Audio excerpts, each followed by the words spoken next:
After years of starving under siege, Abu Musab's son is sick in ways he can't afford to fix. I took my children many times to the medical points.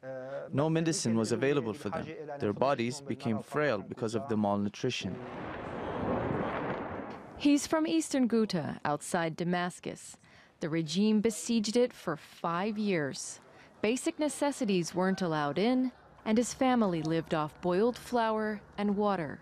They evacuated to Idlib province in April, but things didn't get easier. His children have anemia and dental problems, and he can't afford treatment because he can't find work. Idlib hospitals reported 650 cases of malnutrition in July alone.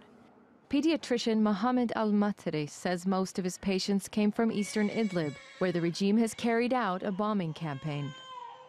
The main reason behind these health problems is the poverty, poor life conditions, sieges and lack of food. Mothers then resort to feeding their babies harmful things like starches and goat's milk.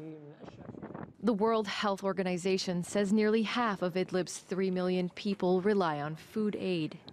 The UN says 1.4 million of them have already been displaced at least once by repeated government offensives. Abu Musab is worried that his children aren't growing properly. He can now get treatment for them for malnutrition, but only for those under 5. We're looking for basic foods to fill our stomachs. We were displaced from one siege to another. Our suffering is not over. We need medicine for my 14-year-old son. When I was 14 years old, I was working beside my father, not like my son now. Under these conditions, Abu Musab has no way to settle into a normal life and no way to feed his 7 children. As they await another regime offensive in Idlib, families like his worry things will only get worse.